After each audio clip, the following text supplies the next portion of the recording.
When you master detachment, everything changes. Stoicism. Imagine waking up tomorrow, and for the first time in years, the opinions of other people no longer controlled your emotions. The fear of failure no longer kept you awake at night. The need to prove yourself quietly disappeared. Would your life change? Most people spend their entire lives chasing things they cannot keep. Approval, status, control, certainty. They cling to people who are determined to leave. They fight battles that were never theirs to win. They exhaust themselves trying to force life into a shape it was never meant to take. Then they wonder why they feel anxious. Why peace seems so distant. The Stoics discovered a remarkable truth more than 2,000 years ago. Suffering doesn't begin when life changes. It begins when we refuse to accept that life always changes. Detachment is not about becoming cold. It is not about caring less. It is about loving wisely, working wholeheartedly, giving generously, while understanding that nothing external truly belongs to us forever. This lesson transformed emperors, philosophers, soldiers, and ordinary people. And if you stay until the end of this video, it may transform the way you live as well. Before we continue, if timeless Stoic wisdom helps you build discipline, inner peace, and resilience, subscribe to Focus and Conquer. Every week we explore practical lessons that help you master your mind and conquer life's greatest challenges. Now, let's begin. The invisible chains. Have you ever noticed how two people can experience the same event, yet react completely differently? One person loses a job and believes life is over. Another loses the same job and quietly begins building something even greater. One relationship ends. Someone spends years trapped in bitterness. Someone else carries gratitude for the memories and continues forward. The difference is rarely circumstances. The difference is attachment. The Stoics believed we suffer not because life changes, but because we insist that it should not. Imagine holding a handful of sand. Close your hand tightly. The sand slips through your fingers. Relax your hand, and it remains. Life works in much the same way. The harder we try to possess people, success, comfort, or certainty, the more anxious we become. Detachment is not letting go of life. It is letting go of the illusion that we can own it. The gardener who never owned the flowers. There was once an old gardener whose garden was admired throughout the countryside. People traveled for hours simply to walk among the flowers. One visitor finally asked him, "Which flower is your favorite?" The old gardener smiled. "Whichever one is blooming today." The visitor looked puzzled. "What about the flowers that withered? I thank them for their beauty. And those that haven't bloomed yet? I'll welcome them when they arrive." Every morning he watered each plant with care. Yet every autumn, he watched them fade without resentment. He understood something many people never learn. Beauty is precious because it is temporary. His joy came from caring, not from possessing. That is detachment. It is giving your best, without demanding permanence. It is appreciating what exists, without fearing the day it changes. When we understand this, life becomes lighter. Not because we own more, but because we cling less. The first lesson of detachment. Marcus Aurelius ruled an empire, yet he reminded himself daily that power, wealth, health, and praise could disappear without warning. This wasn't pessimism. It was preparation. He wanted to enjoy life's blessings without becoming dependent on them. Think about how often our happiness depends on things we cannot control. A compliment, a promotion, a message from someone we hope will reply. Traffic, weather, other people's moods. The Stoics invite us to ask a simple question. What truly belongs to me? Their answer is surprisingly short. Your choices, your character, your judgments, your actions. Everything else is borrowed. Borrowed time, borrowed possessions, borrowed opportunities, borrowed relationships. This realization may sound frightening at first, but it is incredibly freeing. Because once you stop trying to control what isn't yours, you can finally master what is a father's watch. A father owned a beautiful pocket watch that had been passed down through generations. When his son turned 18, he presented it to him. "This watch is yours now," he said. The young man treasured it. Years later, while traveling, the watch was stolen. He returned home devastated. "I've lost our family's history." His father gently placed a hand on his shoulder. "You didn't lose our history. You lost an object. Our history lives in the lessons we shared." The son never forgot those words. Too often we confuse possessions with meaning. The Stoics remind us that meaning is carried within us. Objects may disappear. Character remains. Memories remain. Wisdom remains. And those are treasures no thief can steal. Most people think detachment means losing something. The Stoics saw it differently. They believed detachment is what allows you to enjoy life fully without becoming imprisoned by it. But this raises an important question. If we stop clinging, how do we continue to love deeply? How do we care without becoming consumed? The answer is both beautiful and life-changing. We'll explore it next. Before we continue, if you're enjoying this journey into Stoicism, subscribe to Focus and Conquer and become part of a community committed to living with wisdom, courage, and inner peace. Because sometimes, the strongest person in the room is the one who knows how to let go. The paradox of letting go. One of the greatest misunderstandings about Stoicism is that it teaches people not to care. Nothing could be further from the truth. The Stoics cared deeply. They loved their families. They valued friendship. They worked hard. They served their communities. But they refused to make their happiness dependent on anything they could lose. That is the difference. Imagine holding a beautiful bird. If you squeeze it tightly, you harm it. If you refuse to open your hand, you imprison it. But if you allow it the freedom to come and go, it may choose to remain. Detachment works the same way. It isn't the absence of love. It's love without possession. It's giving without expecting. It's appreciating without clinging. And strangely enough, people often feel safest around those who don't try to control them. The old bridge. There was an ancient bridge connecting two villages. For generations it carried travelers, merchants, children, and dreamers across a quiet river. One winter, a terrible storm swept through the valley. When morning arrived, part of the bridge had collapsed. The villagers stood on the riverbank in despair. They spoke of memories made upon that bridge. The laughter. The celebrations. The reunions. An elderly carpenter quietly gathered his tools. Without complaint, he began building another bridge. A young boy asked, "Don't you miss the old one?"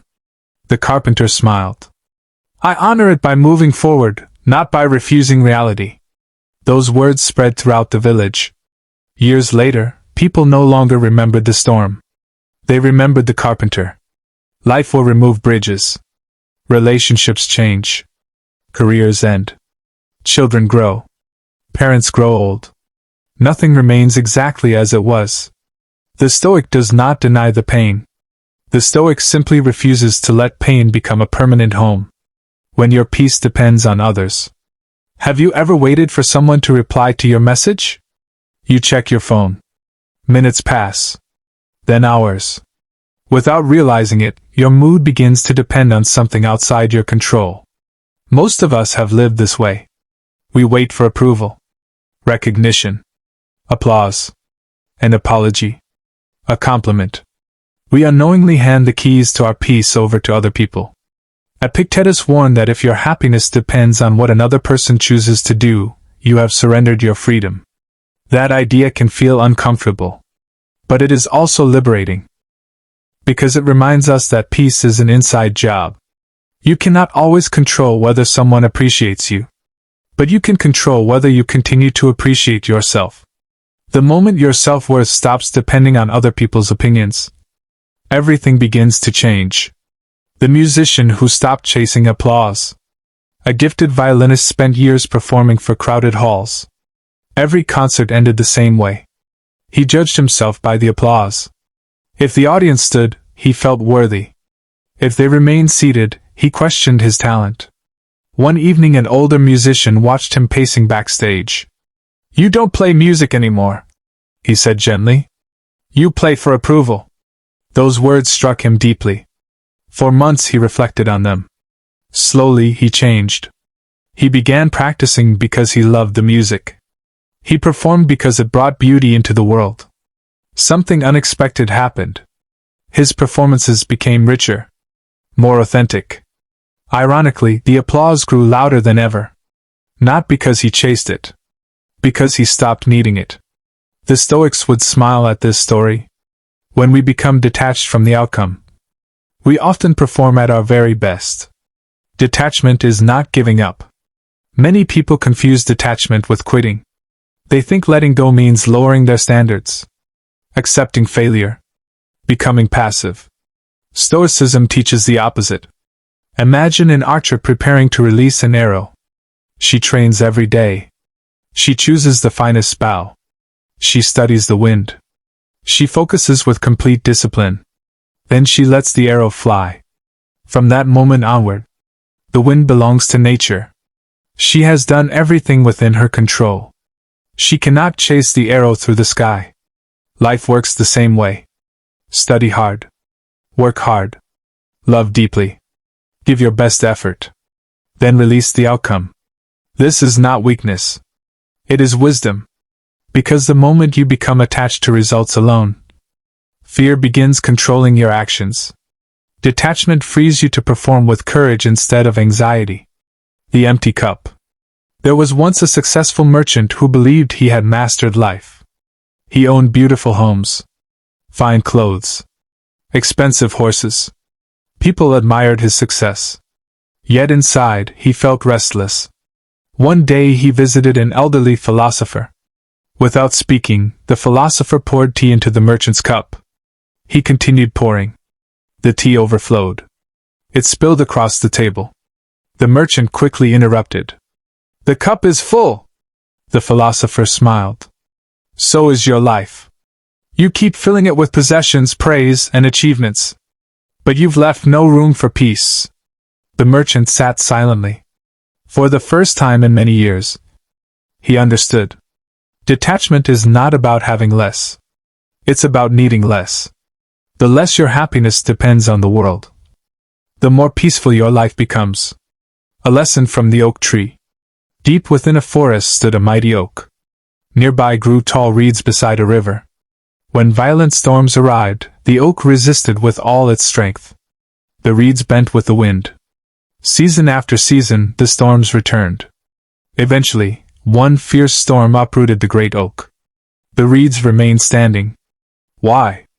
Because flexibility is stronger than stubbornness. Detachment teaches us to bend without breaking, to adapt without losing ourselves, to release what cannot be held. Many people mistake rigidity for strength. The Stoics knew that true strength often looks like acceptance. The person who adapts to change suffers far less than the one who spends years fighting reality. The freedom of enough. Modern life constantly whispers the same message. You need more. More money. More attention. More followers. More success. More possessions. More validation. The Stoics offered a radically different idea. Perhaps peace begins the moment you realize you already have enough. Enough to be grateful. Enough to begin again. Enough to become the person you were meant to be. Detachment teaches contentment. Not because life is perfect, but because your joy is no longer chained to endless desire. That kind of freedom cannot be purchased. It can only be practiced. So far we've learned that detachment doesn't weaken love. It strengthens it. It doesn't stop ambition. It purifies it. It doesn't remove emotion. It removes unnecessary suffering. But there is one attachment that silently controls millions of lives every single day.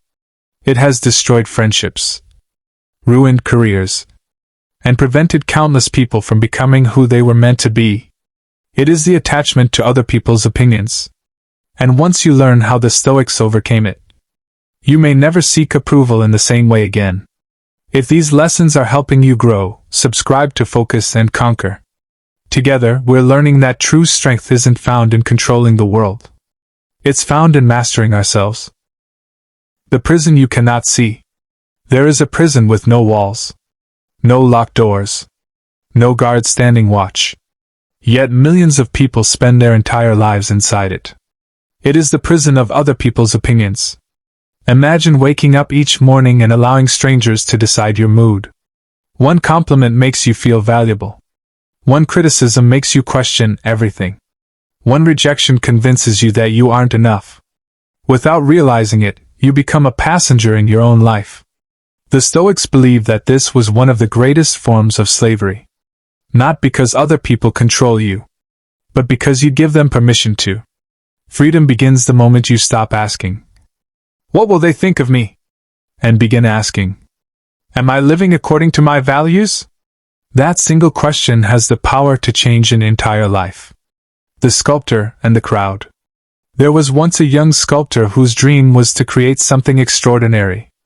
Every morning he carved stone with patience and care. But each afternoon, people passed by with opinions. "Make it taller. The face should smile. The arms are too large. The shoulders are too narrow." Wanting everyone to approve, he changed the sculpture again and again. Months passed. Eventually, the statue resembled nothing at all. Confused and discouraged, he sought the advice of an elderly master. The old sculptor examined the ruined work and smiled kindly. "You stopped creating. You started collecting opinions." Those words changed everything. The young artist began again. This time, he listened to his craft instead of the crowd. Years later, that sculpture became his masterpiece. The lesson is timeless. If you try to satisfy everyone, you eventually lose yourself. The Stoics never taught us to ignore wise advice. They taught us not to surrender our identity to every passing opinion. The cost of seeking approval. Think back to a time when you wanted everyone to like you. Perhaps you stayed silent when you should have spoken. Perhaps you agreed with something you didn't believe. Perhaps you kept giving, even when it left you exhausted. Most people have done this. Not because they are weak. Because they fear rejection. But here's the irony. The more desperately you seek approval, the less authentic you become. And people can sense authenticity. Marcus Aurelius reminded himself that no matter how carefully he lived, some people would still misunderstand him. Instead of wasting energy trying to control their thoughts, he focused on controlling his own character. Imagine how much lighter life becomes when you stop carrying the impossible responsibility of pleasing everyone. Not everyone will understand your journey. And that's okay. Your responsibility is not to earn universal approval. It is to live with integrity. The man who lost his shadow. An old story tells of a traveler who became obsessed with his shadow. Everywhere he walked, it followed him. He tried outrunning it. He hid beneath trees. He climbed hills. Still, the shadow remained. Exhausted, he finally sat beneath a large tree. As the sun began to set, the shadow quietly disappeared into the darkness. Only then did he realize. The harder he chased freedom from it, the longer it stayed. Many of us treat criticism the same way. We replay it, analyze it, defend ourselves against it. We carry it for days, sometimes for years. The Stoics remind us that not every opinion deserves a place in our minds. Some criticisms should teach us. Others should simply pass like clouds across the sky. Wisdom lies in knowing the difference. The tree that stood alone. On the edge of a vast meadow stood a single oak tree. It wasn't surrounded by other trees. It stood alone. Travelers often wondered why. An old shepherd explained. When this tree was young, the others mocked it. They said it would never survive the strong winds. But year after year, the tree sent its roots deeper into the earth. Eventually, storms destroyed many of the surrounding trees. The lone oak remained standing. Not because it had more branches, but because it had deeper roots. The Stoics teach us the same lesson. When your values are deeply rooted, the opinions of others become like passing winds. They may shake your leaves, but they cannot uproot your soul. The freedom to walk away. There comes a moment in every person's life when they must decide whether to continue fighting battles that no longer deserve their energy. Some arguments cannot be won. Some relationships cannot be repaired by one person alone. Some people have already decided who they believe you are. Detachment gives you permission to walk away. Not out of anger. Not out of pride. But out of wisdom. There is enormous strength in knowing where your responsibility ends. You are responsible for your actions, not another person's reactions.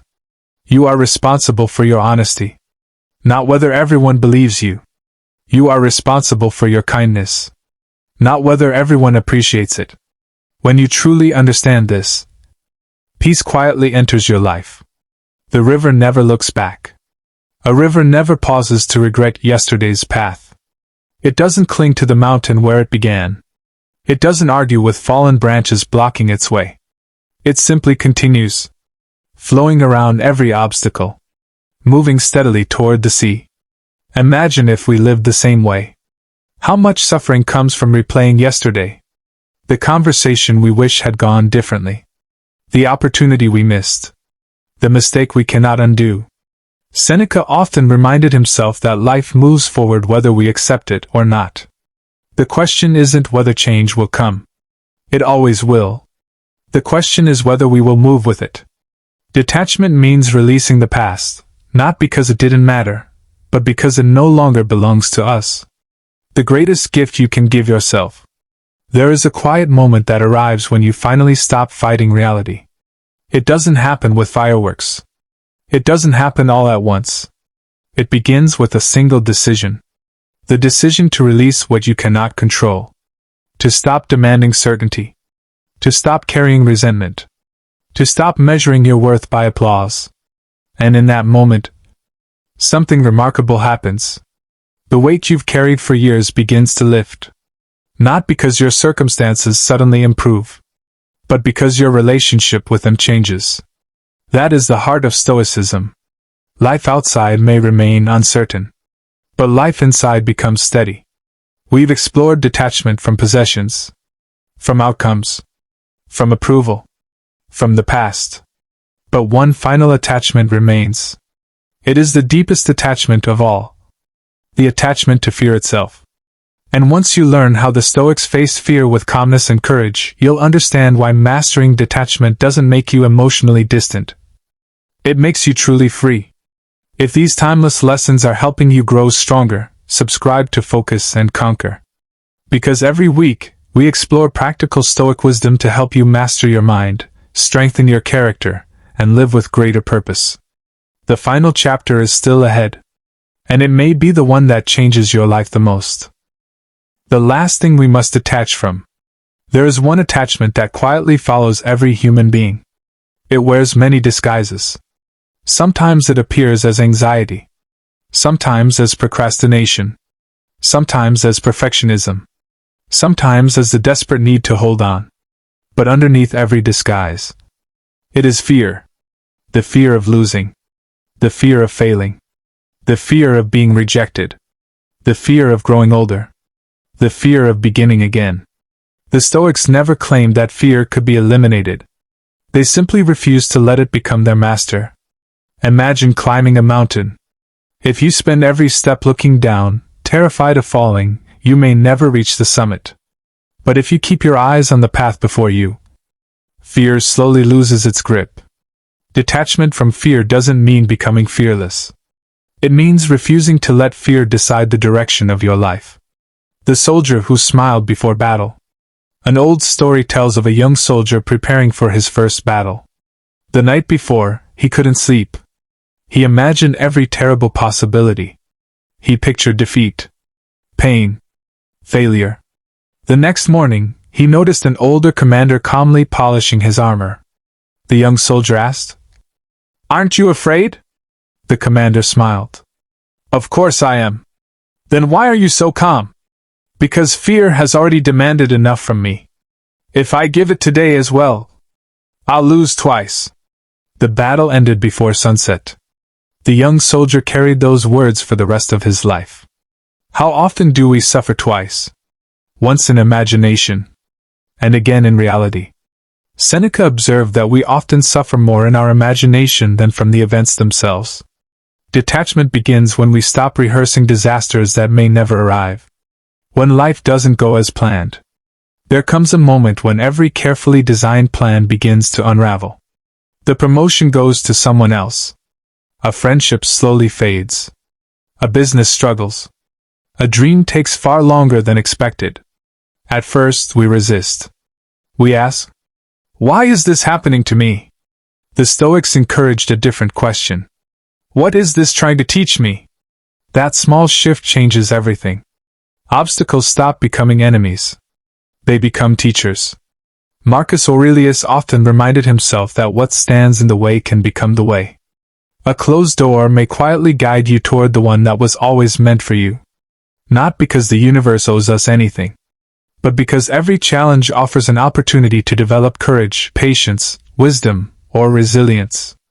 Detachment allows us to receive life's lessons instead of fighting against them. The woman and the broken vase. There was once a woman who treasured a delicate porcelain vase. It had belonged to her grandmother. She displayed it in the center of her home for decades. One afternoon, while playing, her grandson accidentally knocked it to the floor. The vase shattered. The little boy froze in fear. He expected anger. Instead, the woman quietly knelt beside him. She gathered the broken pieces into her hands and smiled gently. "My grandmother knew this day would come." The boy looked confused. "Everything beautiful eventually changes. But love isn't kept inside porcelain. It's carried inside people." The child never forgot those words. Neither should we. Too often we mistake the container for what truly matters. The Stoics remind us to cherish people over possessions, character over comfort, and wisdom over appearances. The garden of the mind. Imagine your mind as a beautiful garden. Every thought is a seed. Every habit is a tree. Every repeated emotion becomes part of the landscape.